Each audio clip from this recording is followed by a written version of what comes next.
কেমন আছো তোমরা সবাই? আলহামদুলিল্লাহ। আপনি কেমন আছেন? আলহামদুলিল্লাহ। আজকে আমি তোমাদেরকে একটা প্রশ্ন করব, দেখি তোমরা বড় হয়ে কে কি হতে চাও। আমি প্রশ্ন করব মোহাম্মদ তাহমিদুল ইসলামকে। তাহমিদুল ইসলাম, তুমি বড় হয়ে পড়ালেখা করে কি হতে চাও? আমি আগামীতে বড় হয়ে একজন বড় মাপের ডাক্তার হতে চাই। বসো তুমি। এরপরে মোহাম্মদ হাবিবুর রহমান, দাঁড়াও।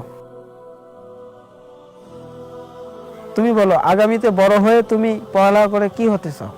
আমি বড় হয়ে বড় মাপের বক্তা হব, খেয়ে দিয়ে মোটা হব।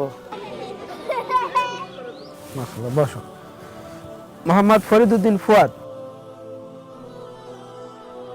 তুমি বড় হয়ে পড়ালেখা শিখে বড় হয়ে কি হতে চাও? আমি বড় হয়ে অনেক বড় ইঞ্জিনিয়ার হব, অনেক টাকা রোজগার করব। তুমি বসো।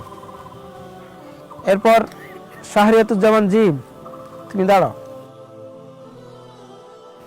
আচ্ছা, তুমি বলো, আগামীতে পড়ালেখা শিখে বড় হয়ে তুমি কি হতে চাও?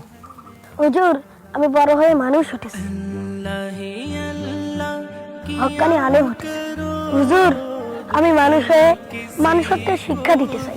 আমি হক্কানি আলেম হয়ে উম্মতদেরকে জাহান্নাম থেকে জান্নাতে নিয়ে যেতে চাই। আমিন আমিন, আল্লাহ কবুল করুন। বসো বাবা, তুমি বসো।